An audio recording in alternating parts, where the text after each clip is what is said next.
And we will see if it goes live and receiving. We are live. All right. Hey guys, you're watching Daniel and Gian talk today with very special guest Koricon Nala. Hello. For all those of you waiting, sorry it took us so long, almost an hour later. We had everything ready, set to go, and everything that could go wrong did go wrong. Murphy's Law.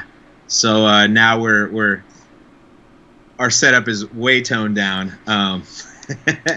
And we're ready to go. Hope that one person watching out there, I know exactly that is. It says private though. Yeah. Sorry. Can you hear us? Yeah, I can hear you. Okay. Oh, okay. Sorry. So yeah, what's up? Is I'm doing great. How are you guys doing? It says it's private, so I don't know. Oh, hold on. that's why there's a little hesitation here. Sorry. Yeah. Yeah, because Carlos can't see it at all. Yeah. So. Oh yeah, there we go. Okay, public. Should we restart or? No. All right. So we should be live. Okay. I think we're live. Alrighty. I think so too. Yeah. So go ahead and Alright. restart. Okay, I think okay. Technical difficulties all over the place.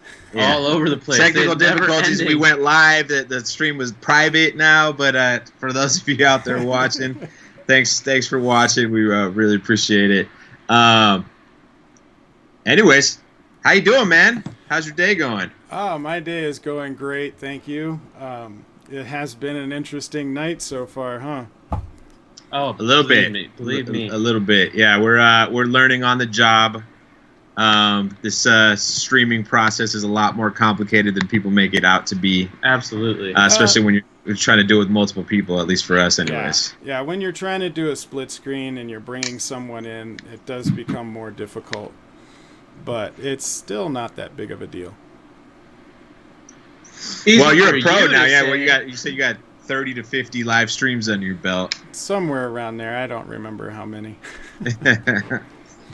The thing is, they're seeing two of me, which I think is funny because they're seeing the Skype version of me as well. Anyway, there's a teeny me next to Gian. So this has been a long time coming, as we said in our little promo video. Yeah, we've been trying to do this for months and months and months. So I'm kind of excited, a little frustrated that it didn't go exactly how I was planning it, because we had it perfectly. But we'll leave the technical stuff aside. But so last week we talked about how we might talk about gold. Were you able to check it out? Yep, my review went up today. Perfect. So definitely, for those of you out there, make sure to go check that out, as well as our own review. What did you think of it? Make sure to smash that like button while you're watching this, by the way. And his video, and all of our videos. All of our videos. Yeah. But what did you think of it? And then after you watch this stream, you go over to my channel, you watch that video, you hit subscribe. You Do it all. Do it all. do it all. But what did you think of the movie? I really liked it. The thing about it that I loved the most was the basis, the core story. The idea of this guy under the British flag wins a gold at the Nazi Olympics. I mean, that alone, if you're trying to get funding for a movie and you pitch that idea and say, okay, our guy's under the British flag, he goes to the Nazi Olympics, he wins a gold, now we have independence and he wants a gold for India. People would be like, here, have all the money. I mean, it's a golden idea, especially coming out on Independence Day. Right, with Akshay Kumar. I mean, pun intended, I'm assuming you meant the golden idea was definitely a pun. Yeah, of course, I'm all full of puns. But no, yeah, Even accidental ones. I agree. I enjoyed the film. I thought it was well put together. I had a good time watching it too. I was in an indie theater with two really old white people.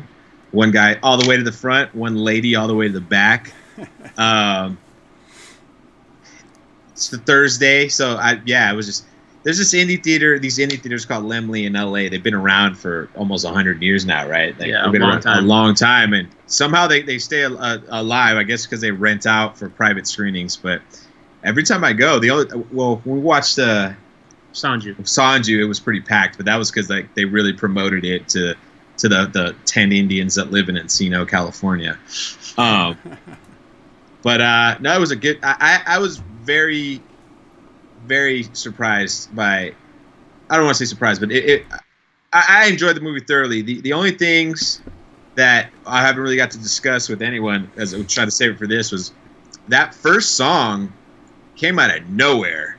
Like, the movie had a specific tone to it, and then all of a sudden, boom, break into song and dance. You're talking at the party?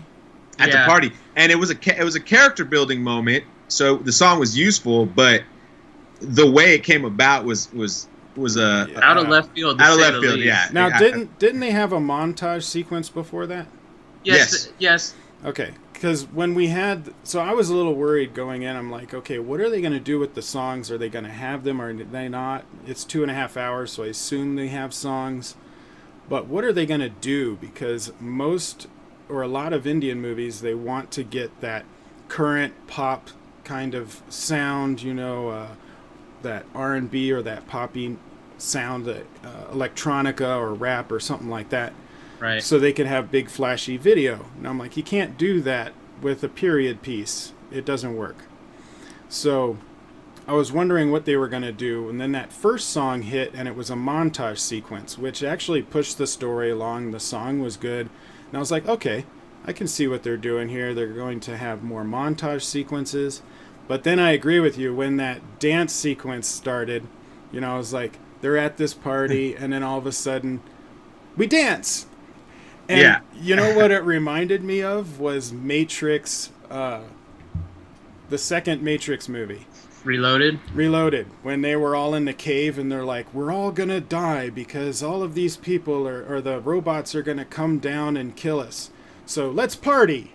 And everybody's dancing and sweaty. It's like, where did that come from? Exactly. Yeah, the only thing that actually bugged me about it was I wish, and this is for both of the main songs, the first one and that second one, and I understand the purpose of them. I got it. I just wish they were just done in reality. They didn't need to be so extravagant. They could have done the same thing. They got fantastical, and it broke the tone. It was totally, completely different than the rest of the movie. And I think that, for me, that was the main thing. Had they been able to pull it off, maintaining the tone, it would have been okay. But yeah, it just turned into this, like... It was the Bollywood moment, and we get it. We understand, like, that's what the audience seeks. We've asked that numerous times, and for the most part, everyone's like, yeah, that's kind of what we go for. And we get it. We're starting to learn, but, it's just, you could have done that naturally. You could have maybe had Akshay sing or someone else sing, and they all just dance and they have fun, which is what the scene was. But you add in the fake music, and it just with any song and dance, like I don't like the music video that's dropped into a movie. There's no context; it's just there. I like a lead-in, have the song and dance take place on set with the characters, and then flow out. Now, this one did have everybody on set in character, but it didn't have a flow in, and it didn't have a flow out. Yeah. But the song itself, I did like, and I liked... Absolutely, I agree. I liked the fact that it was proper for the period piece. It wasn't a pop song. You had the ladies dancing, 1930s feel. It had that big band kind of jazz swing feel to it, swing. Yeah. They even sang in English during the chorus because swing and big band is an American music. And there were English ladies too. Like that was but I mean, at least they looked like it. Yeah. swing and big band music was all over the world, but it started in America, so it was all in English. So I did like the fact that they had that, but then all the verses were in Hindi, and the song itself was great, but it was just abrupt, like, and we're dancing. Right. And then the second one for me, the second song also kind of it was abrupt too. Like I knew it was going to happen, and I totally understand the character moment. It's that huge real change. Quick, hello everybody in the chat. Sorry, we're not responding to you. No. Just want to say hi, let you guys know where. So there you go, Vikram Tooley on the chat, just real quick. Oh, hey, Vikram. Hey, Vikram, how's it going? Vikram Tooley is the co-writer of the Amazon show Breathe. So we're ignoring everybody but Vikram. Yeah, definitely going to check that one out. You know, especially after Sacred Games, which is my first experience into Indian television on the streaming site. So, you know, you highly recommended by Koricon, so we'll definitely have to check it out soon. We got so much stuff to squeeze in here. I still gotta watch. I still gotta watch Sacred Games. I'm a little behind with that stuff. It's hard to keep up. I mean, the demand is there. Well, I blame my 1-year-old. Oh well, that's Baby G says hi, everybody. By the way, that's always good reason. But I mean, I feel like once we get through 1 million movies, there's like 1 million more right there coming at you. You know, it's easy to feel overwhelmed. You kind of have to take a step back and break it down, make lists, and all that jazz. Well, I mean, let's go down that path a little bit. I mean, how do you deal with that? So what I do is I do a Twitter, I do a poll.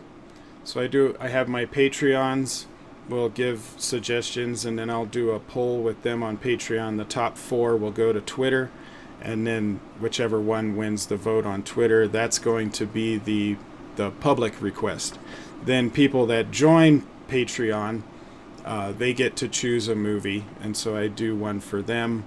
And then I also, because someone had requested it, I set up a thing where people could pay something through PayPal and get one. But I don't really promote that because it feels weird. I just have the option down there if people want it. So if they... But, you know, there's other streamers out there who charge everybody for every second of breath they get. So, you know, yeah, I get it. What was I gonna say? Well, I was asking. We did a Twitter poll, and we got completely bombarded by Salman Bhai fans. They completely took over the poll, and we ended up watching Sultan before Dangal. That was a mistake. Well, once you give it a bad review, you give it a bad review, then they're not going to vote on the next one. So it's all good. This is true. It fixes itself eventually. Yeah, we got to try to do the Twitter poll again. Absolutely, but I was asking more along the lines of dealing with the pressures of just being a YouTuber. I mean, this is stuff that I've always been curious about because I don't really talk to other YouTubers about this stuff. I mean, obviously we do the YouTube thing all the time, and for everyone out there watching, they all know that as well. But how do you deal with it? Do you ever feel like quitting? No, I don't ever feel like quitting, but I do from time to time need a break, which I recently just took one. So, right. I have an added layer of stress, which I guess kind of. I have bipolar 2, and so sometimes... Yeah, I heard that video. Yeah, to watch the video. Sometimes my brain's not good to me, and so when that happens and I start to feel overwhelmed, I just announce that I need a break, and I'll take some time off, and then I'll just come back like I just did. So the way that I deal with the stress is I'm a super calm person, and just in general, stress doesn't really bother me too much. Right. And so when I have people sending me requests and they might start to sound a little agitated, I just calmly let them know, hey, I've got all this other stuff going on. I'm doing the best I can. I'm working all these hours, and so whatever I get out is what I can get out during my time. But so I want to ask the viewer something concerning that. For those of you that watch Pieces of Work, how is that guy getting away with basically telling you to piss off when you bombard him too much? we try to be a little kill you with kindness a little more. I find it interesting. He's straight up listen, if you keep on asking me, I'm just not going to do it. So stop. Well, I think what it is it has to match your personality. So I'm a true believer that if you are just yourself, then the followers will find you. Subscribers will find you as long as you're yourself. If you start faking it or being over the top or extra energetic, eventually it's going to fall apart just because you can't maintain that level. Absolutely. If somebody like, if Pieces of Work, if he does more of that aggressive kind of movie reviewing, he is bringing in that audience. So if he tells someone to just piss off, they are kind of expecting that, because that's what he is like in everything else he does. I'm a very calm person. They're expecting me to be calm. If I start saying, piss off, they'll be like, whoa, Matt, what the hell? I mean, I guess I've probably been guilty of doing that myself a few times. Daniel's definitely the angry guy. But it's like you said, you got to be yourself, And for me, honesty is. I've learned to communicate better. Let's put it that way. Had I started this 2 years ago, we would have 0 followers because I wouldn't have been able to construct a positive sentence. He's like 50% learning tact. He still has another 50% to go with the tact thing. But so we got a question from the chat from Amitabh Dixit. Are there any movies that? I believe it's Dixit. I know that because I did a show called Bad Indians, and that's what it is. Amitabh Dixit. Are there any movies and it was that like you're really waiting for coming this month? Or I read that. You read it wrong. I read it exactly the way it was, but yeah, are there any movies coming out that we're all kind of waiting for? We're so far, us personally, or me personally, we're so far behind like older movies since we, it's only been a year that we've done Indian content that I can't really say I'm like excited for like looking forward to anything because I still have older stuff I'm looking forward to watching before we get, we're trying to catch new movies as they come out here to kind of get on that wave and be current on certain things, but they're like 50 miles away, like each screening exactly is like it's well I'm lucky where the Lemley Theater I spoke about earlier is only less than 10 minutes away from me, and all they show is indie movies and foreign movies. But that being said, they don't always show the movies that we may want to watch. But how about you, Matt? I feel like you're a little more you're ahead of the curve. I mean, versus us. The big one is going to be Zero at the end of December. You think bigger than 2.0? 2.0 won't come out till next year. Okay, well, I don't. You heard it here first. I don't think so. So they've been pushing it off so many times, and I have no problem with that. I have no problem with them pushing it off because I would rather have a finished film than an unfinished film. Absolutely. I wish they would, sit down and figure out an actual time scale before they announce it, because they've pushed it like 3 or 4 times now. So apparently it should be coming out in like October or November, but we haven't seen anything yet. If they're waiting to the last minute to give us some marketing, I don't think it's a good idea. What about Thugs of Hindustan? A lot of my subscribers want me to see it. I don't have much context for it, so it's not like it's something I'll be watching in the theater and I'll review it, but I don't know too much about it that would make me like super excited to go and watch it. I think there's a lot of backstory to that and background that other people are connected to emotionally that I'm not. So you think Zero will be bigger than an Amir Khan led film? Yeah. Yeah. You also heard it here first. I think Zero is going to win the box office this year for Indian films, mainly because of the groundbreaking visual effects that they're doing. Right. Like, even if the story is crap, people are going to go watch that visual effects because they want to know how the hell did they do that. Right. And if the movie they're doing is a great good, job of promoting it as well. That's the other thing. Like all these little vignettes that they released. Yeah. You can't beat that. Well, and like when I analyzed the trailer, I don't know if you saw my trailer reaction for that, but I went through like every little detail. I'm like, okay, they do this hop to see if they can, if they got the gravity right, and then how did he do a cartwheel? And I'm like analyzing all of this stuff. Right. And when I posted it, Red Chili's Entertainment, their visual effects department and their color grading department both retweeted it, saying like awesome and I know they didn't block your video. They didn't give you a strike. No, they highlighted it, which is great. That's awesome. That's a good. Let's. And I've been talking to them on Twitter because they followed me on Twitter.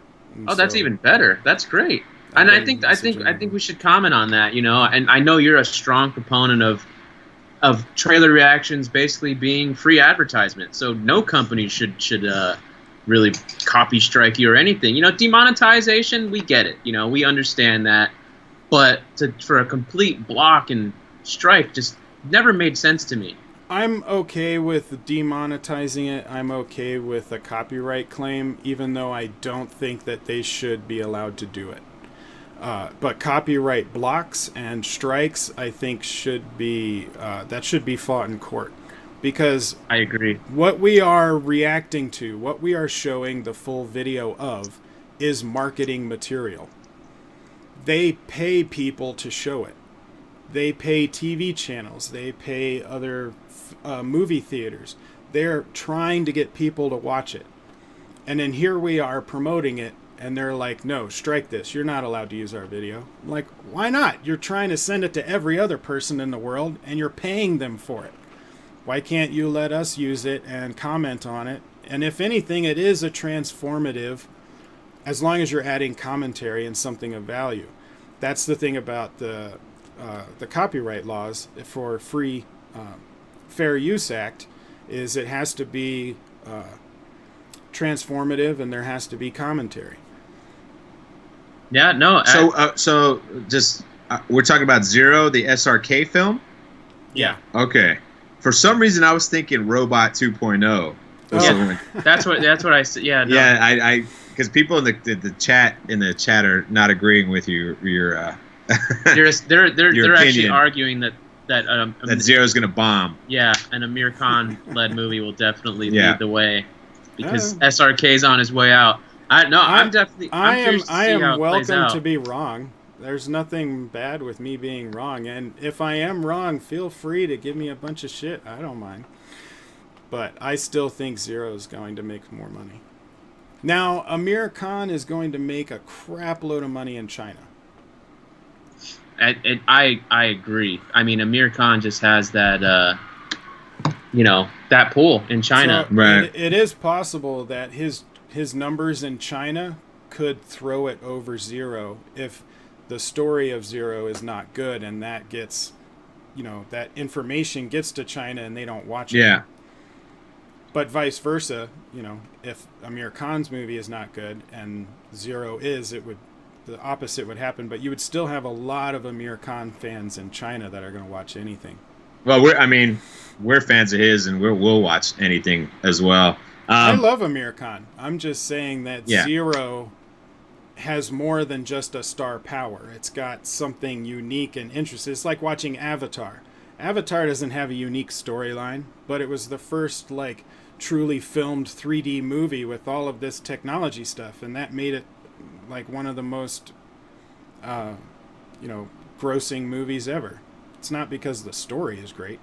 Absolutely. No, I hear you 100%. Yeah. No, I agree. Well, let's change the subject up real quick. We got another question from the chat. We're trying to get through them as quickly as possible, guys, but obviously we're getting into this conversation. Himak Gupta asks, how much has your perspective changed regarding India after starting these YouTube channels? I'll start off by saying completely different. When we started off, we had a very narrow mind about what Indian cinema was. Well, it says regarding India.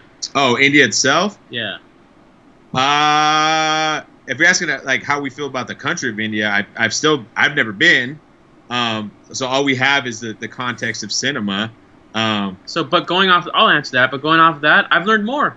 I mean, yeah, absolutely. It's diverse as shit. Definitely learned about the diversity. When we watched Chalk to India, and I was like, oh, look, a Chinese person. Oh, look, whatever. And then they're like, no, they're all Indian. I'm like, oh, mind blown. I didn't realize how diverse it was. And then, the moment you make one ignorant, dumb comment, I feel like the whole Indian nation comes after you and corrects you. And that's good. That was a huge part of our growth, I feel like. And just learning about different languages and different film industries in those languages. We were always told that there was different dialects, we knew that, but we always assumed that Hindi was everybody spoke Hindi, and apparently, that's not necessarily the case. It's not the case at all. Well, that's because we're used to, mostly American, North American, South American, and European countries all having a national language. Right. And India doesn't have a national language. They have an official language, which is Hindi, but that's put on all of their public papers and whatnot. But there's no national language. Right. Well, so technically you could say the same thing about the United States. Yeah, we don't have one either. Official language technically either, or a national language. But what about you? What have you learned about India? We do have a national language. They voted on it. It was almost going to be German, but English won by one vote. That was back in late 1700s. Right, but we're talking about there's a reason why you can't get in trouble for speaking other languages in the country, that advertising in other languages, so on and so forth. Oh, no. Yeah, there's a... But what about you? What have you learned about India since you've started doing all this stuff? Like, how have your views changed? My views haven't changed. They've just evolved and got more detailed. So, like, I didn't view India negatively at all, and I just ended up learning more. So now I know a lot more. Well, since they didn't ask about cinema, let's ask the same question about Indian cinema. What have you learned, or how have your views evolved from when you first started till now?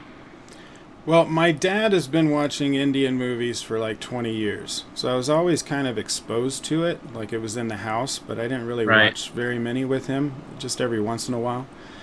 And like I wasn't aware that there were film industries for all of these different languages, I was just as ignorant as every other American and think Bollywood is the only thing, right? Because that's all we have is one film industry.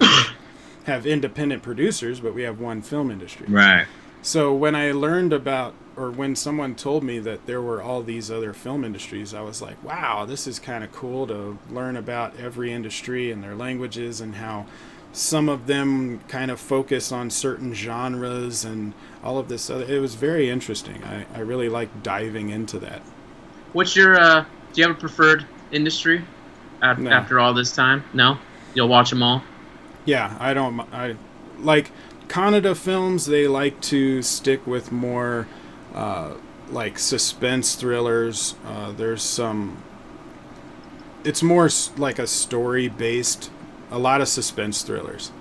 And then you have, like Tamil and Telugu, they'll have a lot more of the kind of masala films, and I like masala films, but every time I say masala, people think I'm putting it down, and I'm not putting it down. It's just a masala film has a mix of everything. I know. Yeah, I can see how it's taken as a pejorative, but because we definitely. Well, yeah. I mean, I've definitely. We use it as a pejorative. Yeah. I don't, but then you have like Bengali's got its own thing going on. Malayalam has their own thing, and when you watch one, you can, even if I don't know the languages, I can watch one and be like, okay, I think this is from this industry, and then I'll look it up, and I might be right, or at least close. I feel like you could tell by the landscape, one, and two, the people look different as well. Like once you start going further south, you see the change in skin tone, and even the style of dress kind of changes up as well. Yeah. But we had another question from Shashwat Agrawal. Do you think Indian cinema will gain more audience in the U.S. in the future? And apart from the U.S., apart from Indian cinema, which other countries do people in the U.S. watch cinema-wise? I think that cinephiles are going to watch cinema from anywhere. Yep. If it's good, they'll find it. Yeah, I think mainstream audiences are only going to watch mainstream movies. And that's how it's always been. I don't think where the U.S. is in a weird place right now, politically, as well as when it comes to diversity and whatnot. So I don't know. I really don't know. Like it's kind of the Wild West right now with the way things are going. So I can't give you a straight answer on that. Like we see a big push for different ethnicities and leading roles. Crazy Rich Asians is doing awesome right now. Yeah, I heard it was good too. and that could actually lead to like more. Yeah, but what was the American film what was the American film? Not Blue Jasmine, the Rice film. The Brie Larson film. Brie Larson. I mean, if it was Masala something. No, it wasn't Masala something. Whatever it was, if they make movies like that, I can guarantee you no one's gonna watch it here in the States because that just looked awful. Yeah. But what do you think? The thing is, in the United States, we do cross over on genres every once in a while. So if the movie is really good, it doesn't really matter what language it's in, because you've got Crouching Tiger, Hidden Dragon was in an ancient form of Cantonese. Right. You have Labyrinth from Guillermo del Toro was in Spanish. Pan's Labyrinth. So you have some of these bigger movies that are in other languages. However, it's not going to be a consistent thing. It's going to be like maybe 1 or 2 movies per year that could reach that level. Well, you could also make the argument that those movies weren't necessarily box office successes. They gained more traction after they won awards. They did better on the DVD market than they did in theaters. Crouching Tiger, Hidden Dragon made a lot in the theaters, but Pan's Labyrinth was more of an independent film, it wasn't in a lot of theaters. With Indian movies, we have a lot of Indians moving to America, and so your box office numbers for Indian films in the U.S. and your theater numbers are going to increase as the Indian population increases. And as that happens, you will get some more Americans watching Indian films through them, but I don't think it's going to become as big as a Marvel movie or anything like that. Oh yeah, no, for sure. Because the majority of people don't want to read subtitles. And it's the same thing in India. There's a lot of Indians that won't watch movies in other film industries because they won't read subtitles. And then I think there's also the elephant in the room is the Indian film market just does not have the amount of money to have such a huge distribution to get. Let's say it's 2.0, right? Let's just say that's going to be. Let's say it came out this year. They probably don't have the money to put it in 4,000 theaters in the U.S. in addition to all the other theaters. And that's not a slight at it. That's not. But it's very easy for an American company to come along and put Avengers in, all of the major cities in India and all the other places because they just have that money. And it's not a thing of quality or it's not it's just a pure finance thing. Well, the thing is, the distribution companies, they don't really get paid by the production. They get paid by the ticket price. So if you could get a major distributor in the U.S. wanting to grab it, like 20th Century Fox doesn't really make movies, they distribute movies. So they make a certain percentage off of each ticket. So it's really which distribution company are they using in the U.S. and whether or not they're willing to put forward that amount of money to distribute the movie to that many places. No, fair enough. What was I going to say? We're going to wrap this up soon, guys. Thanks for watching. But a few more questions out there that we're getting asked. Let me see.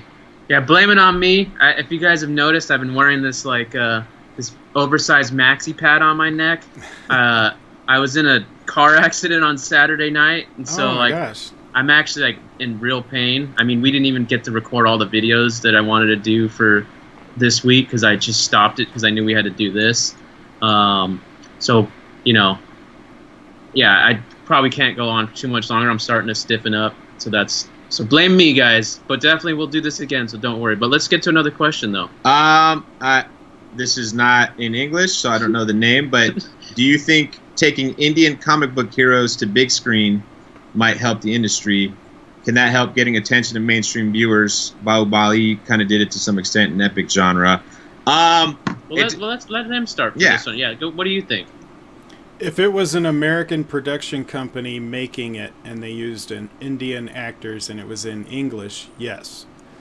If it's dubbed or subtitled, no. Is it Miss Marvel? I think he was asking directly about India. No, Miss Marvel's Pakistan.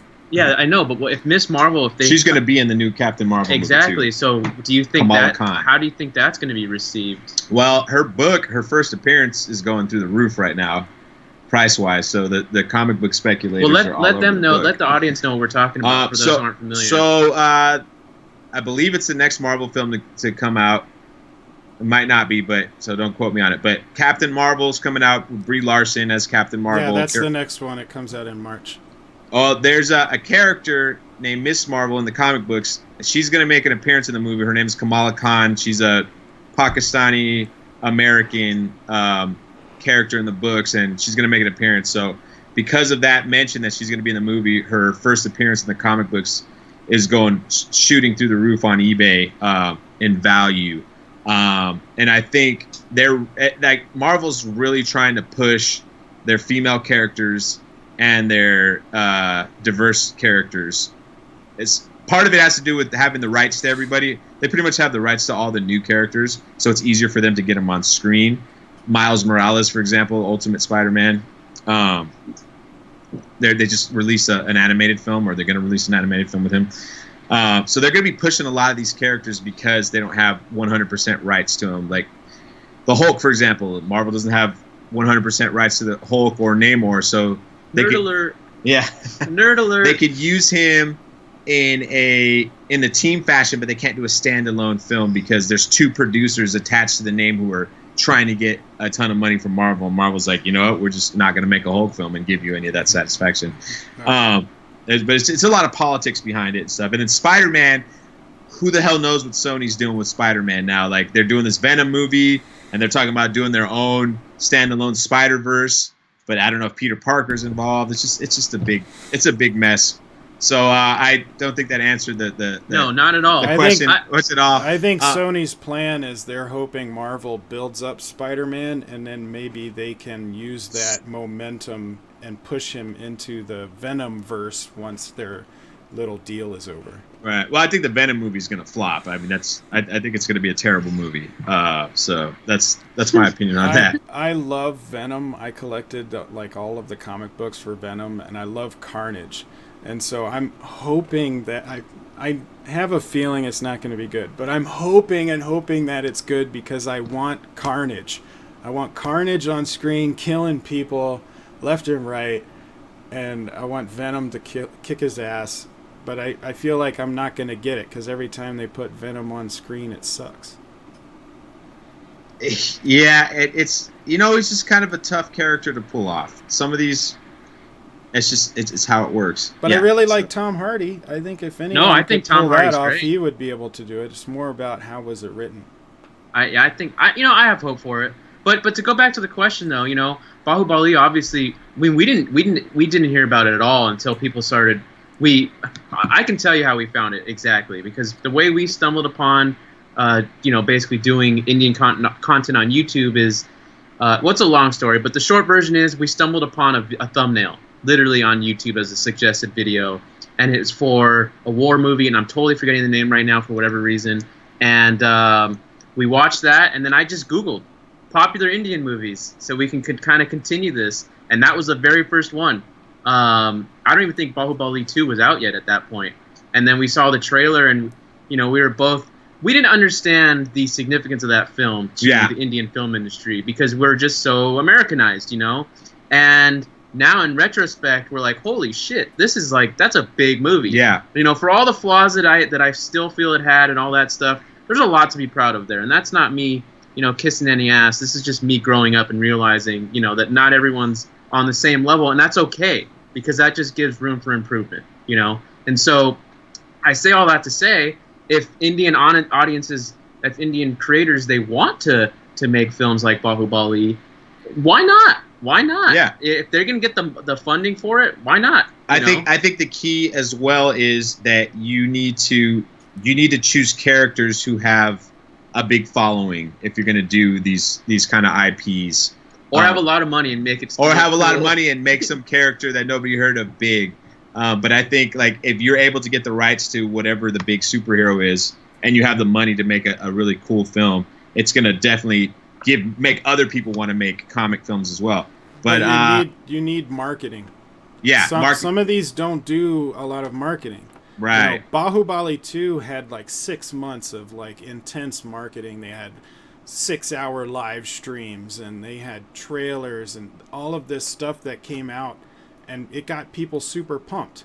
But you have a lot of Indian movies will come out with a motion poster, then a teaser, and then maybe a trailer a month before the movie comes out, and there's no hype building. Right. If you're going to do an expensive movie, you need to spend the money on marketing and get that hype going.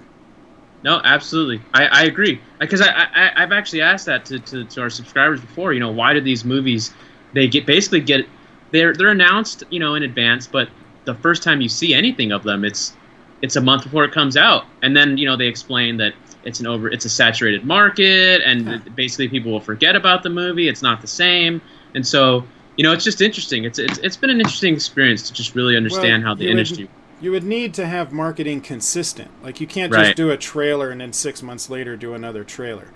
Bahubali 2 had a bunch of consistent marketing stuff that, whether it be a live stream or a trailer or a featurette, or they had a 3D experience for the set, seemed like every month they had something new that was going on. Right, that's important. Well, when you dump that much money into a movie, you want to make sure it's a success, and I think that's a key to that.